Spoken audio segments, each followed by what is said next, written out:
ভারতের মাদ্রাজের এক হিন্দু পরিবারে ১৯৬৭ সালের ৬ জানুয়ারি জন্ম হয় এএস দিলীপ কুমারের। শৈশব ও কৈশোরে বাবার কাছেই সঙ্গীতের হাতেখড়ি হয় তার। পরবর্তীতে ধর্মান্তরিত হওয়ার পর নাম হয় এ.আর. রহমান।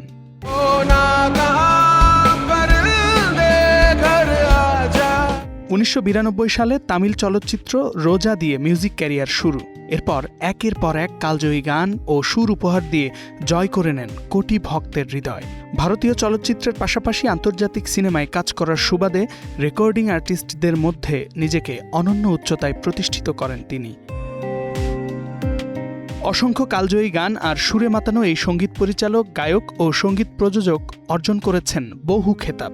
অস্কার, বাফটা পুরস্কার, গোল্ডেন গ্লোব সহ 4টি ন্যাশনাল ফিল্ম অ্যাওয়ার্ড এবং 13টি ফিল্মফেয়ার অ্যাওয়ার্ড এসেছে তার ঝুলিতে। তার সৃষ্টিশীলতার জন্যই তিনি পরিচিতি পেয়েছেন মাদ্রাজের মোজার্ট নামে, আর তামিল ভক্তরা দিয়েছেন মিউজিকের ঝড় উপাধি। ভারতীয় সঙ্গীতের নতুনত্ব আর বহু সিনেমার সাফল্যের পেছনে অবদান রাখার জন্য প্রশংসিত তিনি। একজন মানবতাবাদী এবং দাতা হিসেবেও অনেক চ্যারিটির জন্যও অর্থ সংগ্রহ করে প্রশংসিত হয়েছেন এ.আর. রহমান। আজ এই কিংবদন্তি সঙ্গীতশিল্পী পা রাখলেন ৫৯ বছরে।